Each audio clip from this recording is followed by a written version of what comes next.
Não, horrível. Saudações pessoal, este aqui é mais um vídeo de atualização do MGS Sat. Como sempre, está na descrição do vídeo o link da atualização.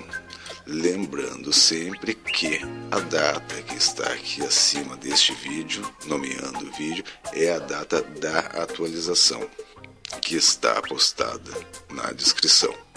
Portanto, para quem não conhece ainda o MGS Sat, aviso, é um canal de atualização, especificamente de vídeos, por o nome do decodificador, dá um enter e vai ver todos os arquivos relacionados que tem no canal relativos a esse decodificador. Certo, pessoal? Então basta ir na descrição, clicar mostrar mais, vai visualizar o link do arquivo, lembrando sempre que a data daquela atualização ali é a data que está em cima do vídeo.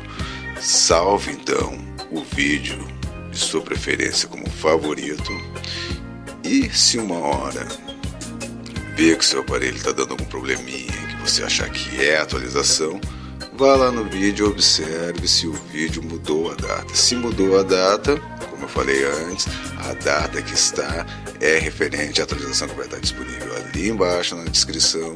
Basta clicar no mostrar mais e vai aparecer ali o linkzinho da atualização, certo?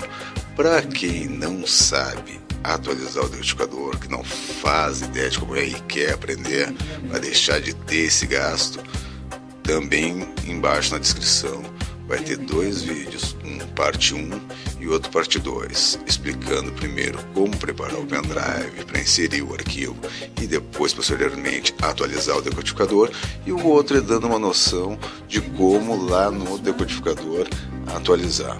Certo, pessoal? Então basta ir só na descrição ali, clicar em mostra mais, que vai ter o arquivo que você precisar. Certo? Então se gostou, clicando primeiro, compartilhe com os amigos aí, e quem não está inscrito ainda, inscreva-se e salve o vídeo de sua preferência como favorito. Tá bom então? Então até a próxima atualização. Um abraço para todos.